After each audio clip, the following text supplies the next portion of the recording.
I apologize for stopping the video I apologize for stopping the video in advance. I got a message thinking I was going to be picked up at five minutes, but now I got a call saying at 4 o'clock. It is what it is. Anyway, like I was saying,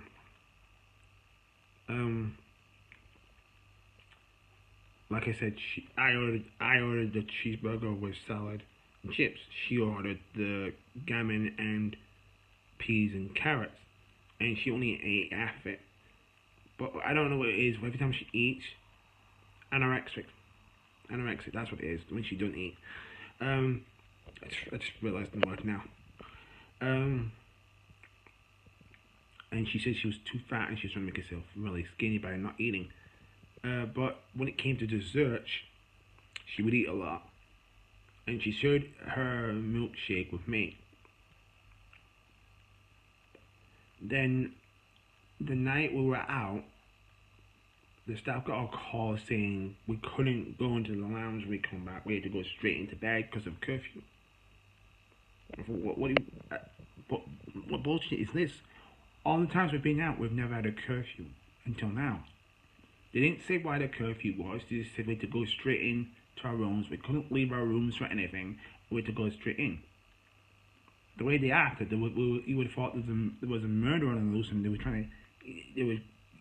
killing people late at night. So they never told us why they did that in the first place, and that was never explained why they did that.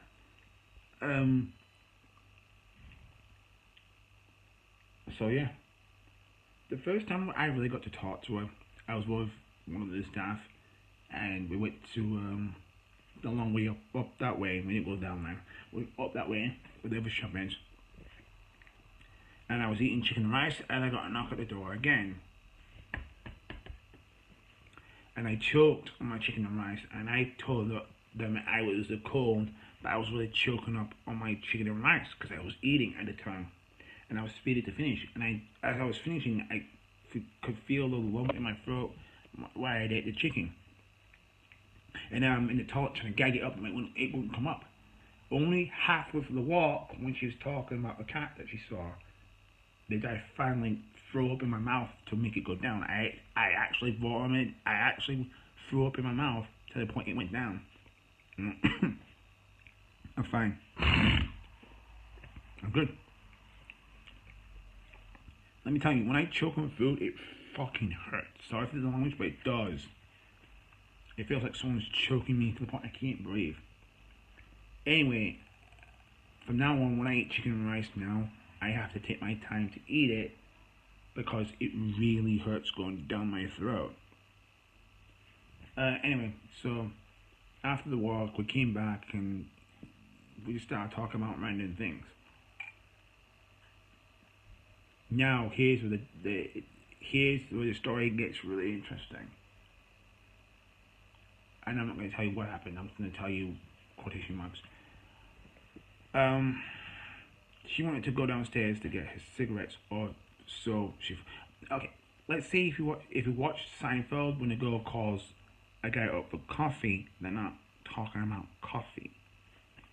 Again, we're not allowed to talk about that kind of thing. So she goes, "Oh, I need to go downstairs to get my cigarettes. You want to come with me?" It says, "They're in your back pocket." I did not know what she meant when she said that. I was still learning. She goes, "No, my other cigarettes." Oh. So we went downstairs, and after a good hour of trying to find her cigarettes, relaxation, we were in a good mood. We were relaxed. She showed me down in her place, and it's a nice place. She used to live in flat 2. I said, I'm not going to give personal information now, but you know, it don't really matter at that point anyway, because she's gone. She lived in flat 2, and I remember that because I used to live next door to her, and I was in flat 1, so she lived right next door to me, where I used to live, because I was in flat 1, but I'm in flat 7 now. So yeah. And whenever I went to go to my mom and dad's for the weekend, my phone would get flooded with 8 messages. Like, where are you? How are you? When you coming back? And just messages of all the crap that she's been going through.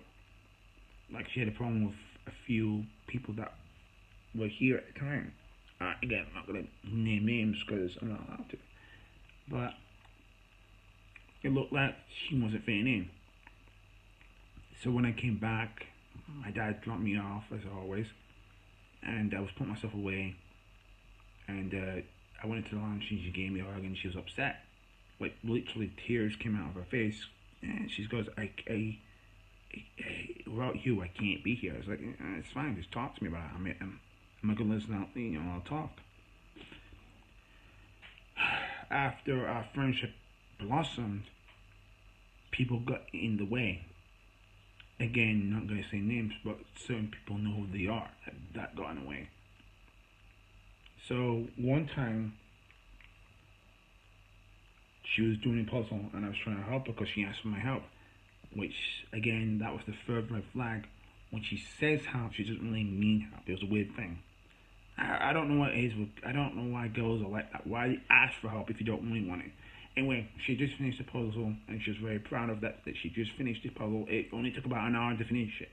So she tried to do a 500-piece puzzle. She couldn't. She was getting stuck. So I was helping her out. And as I was helping her out, I was trying to make her laugh because, no one might say something funny. She laughs. She goes, oh, I'm sorry, can you stop talking? You distracted me. And I kind of stay focused. Oh, okay. I thought, fair enough. And I said something, and then she said something that pissed me off. And I got mad, and I knocked. Remember, it's a fake stuffed dog, don't worry about it. So I knocked over her dog, and I left, pissed off. Because I've told her before, when you're around me, don't mention that guy's name, because it's just, it turns my stomach. And no offense, he's an asshole, and she knew this. I don't know what it is with the girls that like the assholes, but okay, we'll get to that in a minute. Anyway, I left, and somehow she had hurt her arms. She was upset, and I gave her a hug, and I realized her vest was covered in blood.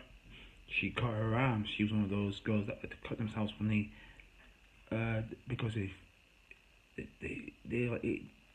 I don't know, it's a rush or they like to feel pain or whatever. It's a weird thing. And we don't know how she got hold of the thing she got her arms with because they made sure to take away sharp objects because she does self-harm. But originally she had in her phone a small razor blade.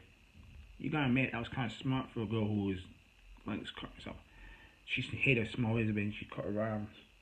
And she blamed me. And I says, whoa, what are you talking about? You cut yourself. I didn't tell you to cut yourself. But you not me. I said, I yelled because you brought him up.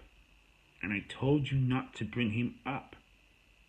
Not around me, ever. Because he treated her like crap. Anyway, after she brought some bandages on, we kind of had to stop talking to each other for about an hour because she was just trying to heal. The next day when she started to heal, she got a bit better. She got scars on her arm, huge scars on both of her arms. I think it was both of her arms. I can't remember one of the arms or both of the arms.